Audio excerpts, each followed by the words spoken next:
أعوذ بالله من الشيطان الرجيم. بسم الله الرحمن الرحيم. يا أيها المزمل قم الليل إلا قليلا نصفه أو انقص منه قليلا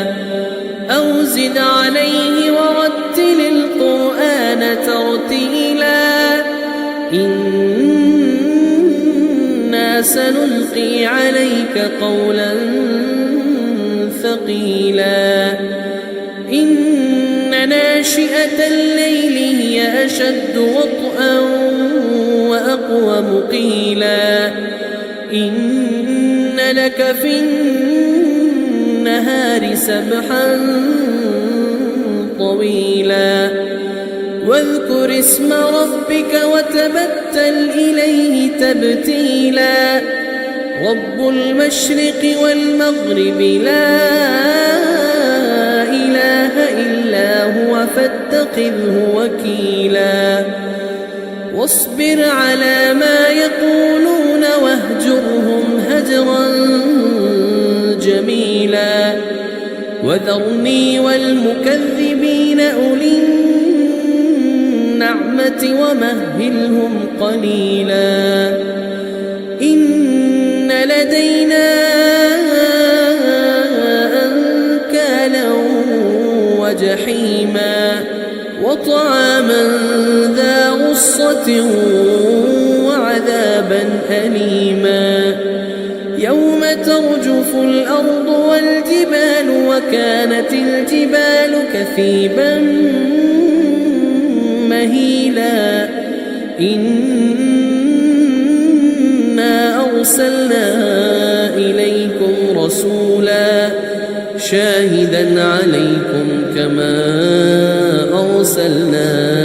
إلى فرعون رسولا فعصى فرعون الرسول فأخذناه أخذا وبيلا فكيف تتقون إن كفرتم يوما يجعل الولدان شيبا السماء منفطر به كان وعده مفعولا إن هذه تذكرة فمن شاء اتخذ إلى ربه سبيلا إن ربك يعلم أنك تقوم أدنى من ثلثي الليل ونصفه وثلثه وطائفة من الذين معك والله يقدر الليل والنهار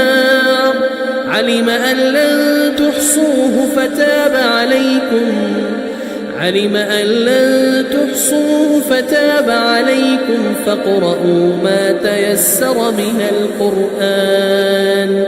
علم أن سيكون منكم مرضى وآخرون يضربون في الأرض يبتغون من فضل الله وآخرون يقاتلون في سبيل الله فاقرؤوا ما تيسر منه